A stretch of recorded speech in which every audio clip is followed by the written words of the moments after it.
Hi, I'm Ben. Welcome to my book corner, and this week we're taking a look at Who Hunts the Whale, co-authored by Laura Kate Dale and Jane Aerith Magnet. This comes in at 259 pages long and is a fiction title written more like a memoir or a diary. This came out in February of 2023.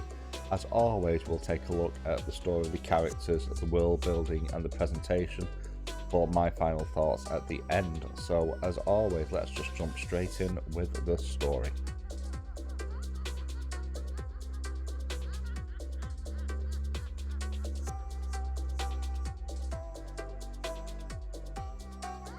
This is a satire of working in the video game industry, and I say satire, but while some of the things in here, at least I would hope, are clearly exaggerated, there are a number of things in this book that have been inspired or directly pulled from some things that have been uncovered in investigations of major game companies.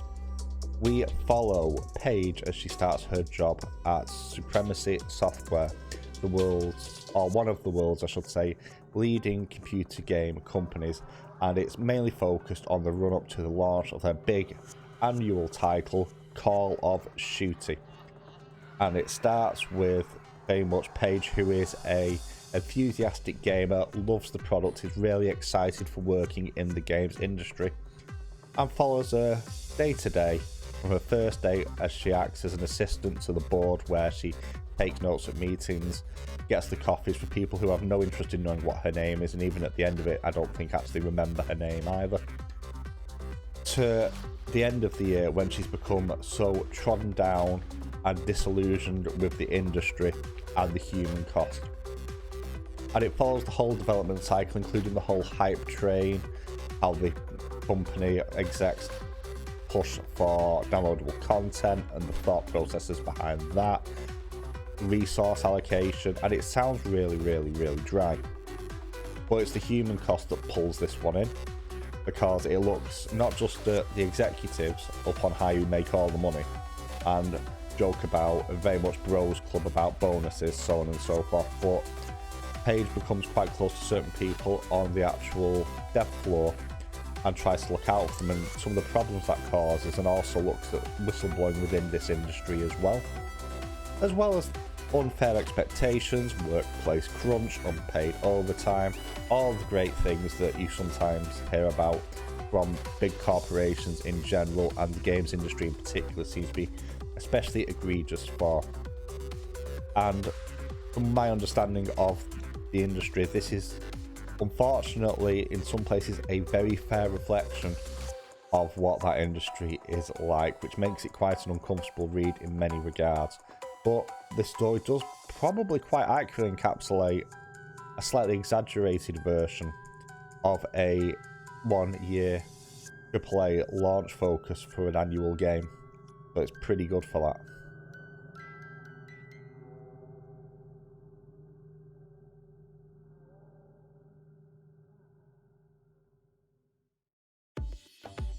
With this being a satire, a lot of the characters are, I would hope at least, exaggerated versions of what you would get in real life, although I have a sneaky suspicion in some cases that that might not be true. So you obviously have Paige, and Paige has a character arc where she starts as the bright-eyed, bushy-tailed and quite naive, excited to work in the industry young lady, and as she sees the human cost of what's going on the dev floor compared, and the difference in sort of belief and approach and work rate and everything, and remuneration as well, between the people at the top and the people who actually make the product, becomes wholly disillusioned and actually becomes a whistleblower. Of course, within the industry you have non-disclosure and non-discussion agreements, so you have to release this stuff anonymously, which sort of reduces the credibility of the sources, because you can't say this person said it. But on the flip side, if you do go off to the outlets and say this, you get fired soon, you never work in the industry again, so it's a catch-22. But you do have some other characters here as well as Paige.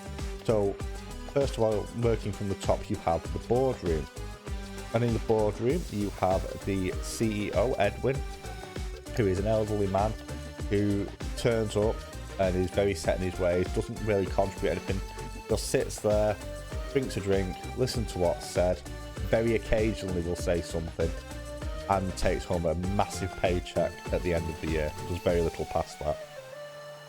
You then have sort of vice CEOs, I don't know what the correct term would be for them, of Chad and Rick, and they are very loud and impassioned about making money, and they have a constant case of one-upmanship. So it starts off the story where one of them has 2 shots of espresso in the latte, one has 3, and by the halfway point of the book, because they're trying to see who can have the most coffee, one's got like 35 shots and one's got 33, just to try and do a one-upmanship, and nobody's drinking it by this point, and they're pouring it into the plants and killing the plants. But there's the whole competitive edge there, and the fact that they have no idea how to make games. Their focus is on the flow charts, the shareholders, and their own bonuses, and the profitability of the company, and the human cost be damned. You then have Hannah and the HR department, and Hannah is she almost comes across as mechanical. She doesn't really care. She'll pull people into a soundproof room to give them tellings off, or inspirational speeches, I suppose it would be called in the industry, and people come out looking shaken, and often rules the workplace with an iron hand. But as is often the case, HR in this case is there to protect the business and the executives, and not the shop floor workers. You also have the legal department, who you don't really see much of, but again, they seem to be cold, humorless, and they're very much shown as have no interest in anything beyond the maybe don't fetch live guns to the stage floor, please, because it might cause us getting sued. And they are very much a case of shown as being people who find the loopholes in the law, and so on and so forth.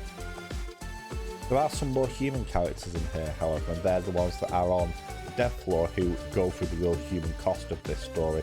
You've got Candice and Jeanette, Ez and Fidget. You also have Gareth Lane, an external journalist who's doing a deep dive investigation into malpractice within the business. But unfortunately, as is often the case in these things, regardless of how bad it is, eventually the industry just moves on as if nothing has happened. Because most of the characters are quite one note, there's not a great deal of development here, but you would expect that this is very much a snapshot of individuals that you don't really get to know at any point beyond a couple of them. But Paige's actual journey herself is really well done, from the sweet and innocent naive to the ground down and almost numb to everything person by the end of it.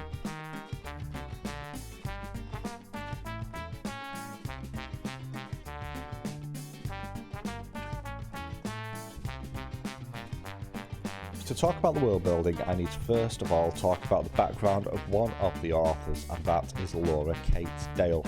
Better known on the internet as Laura K. Buzz, Laura is a trans video game critic who has worked for some of the largest publications in the industry, including IGN, Kotaku and Destructoid, amongst others.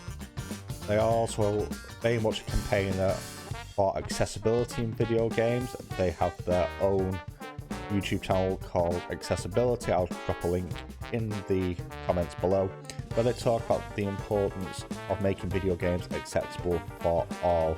This can be something as simple as integrating a colorblind mode for people who have colorblindness, as well as other sorts of things that can be introduced into games to make them accessible for people that might have issues with video games in their standard form. On top of that, they also co-host the Chimpazilla podcast with James, Stephanie Sterling and Conrad Zimmerman, which is a podcast where they talk about video games as well as news about the video game industry. And I have to fetch that up because they have been involved in reporting of some of the issues in the video game industry over the years, and they still critique that today. So the world building in here, whilst it is hopefully an exaggerated picture of what you get, there is a great deal of a knowledge base that they've pulled from for this, and based on the information that I've seen and read over the last 10 years, unfortunately a lot of the stuff that happens in this book does occur in the industry at large today. So this is things like, it touches on gender discrimination, it touches on how HR will isolate and move people around. There's a popular boys club, for want of a better word, where if someone's accused of something, there's someone in the book who gets moved out of the department where they were accused of harassment and moved to another department quietly, and it turns out they earned more money and it was a promotion. So they got promoted for harassing staff, which does have some real world links to some things that happened at one of the world's biggest video game companies in real life. It also touches on the way that the big companies will handle the press, how they try to bully them into accepting what they want. So for example, when the news leaks of harassment within the company, they basically threaten to pull the advertising revenue from some of the big review sites, and the review sites end up agreeing to give them some very, very good review scores in the future in return for keeping the advertising revenue and pulling the story.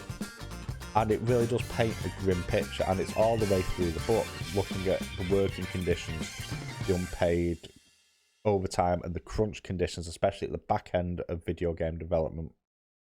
The lack of resources, the mismanagement by management teams, the fact that HR are there to do the bidding of the board and not help the people on the floor who actually need the help and protection.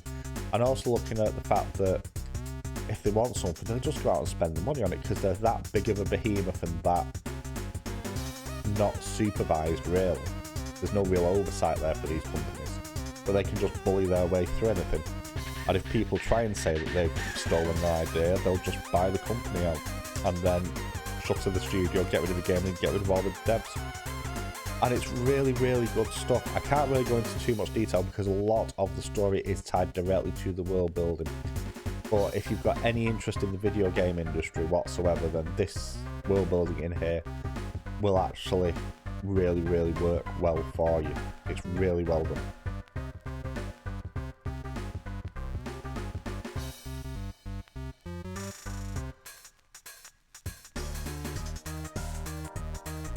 Presentation then, and whilst this is technically a fictional story, this is written as a, for want of a better word, maybe not a memoir exactly, maybe a diary.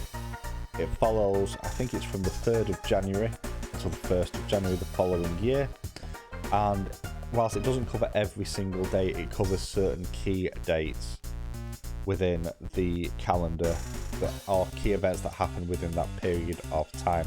And it's very much a documentation or a stream of consciousness of the title character Paige and what they're thinking and what they're seeing and what they're doing and what their mindset is at the time.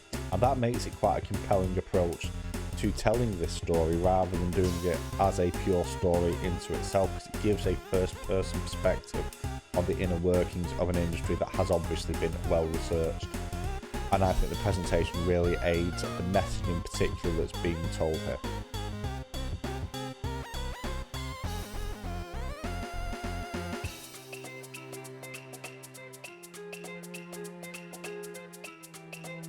Final thoughts then, and this is less a story than it is a message, and the message is very clear here.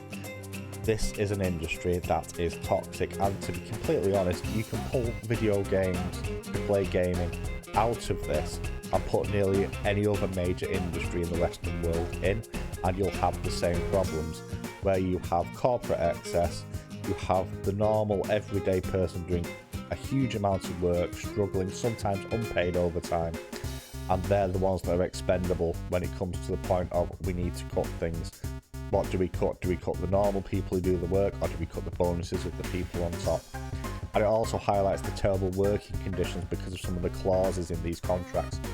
And basically this book is making a very, very strong point for the reform of industries in general and AAA and video game industries in particular. If you love video games but you're not up on the news, I think this is a book you should read. It can be quite eye-opening to some of the horrors that do exist, even if they are, hopefully, which I know some of them are not, slightly exaggerated in this title. So for me, this goes in A grade. I think this is a really good book. I finished this in a little over a day. I think this is well worth the read.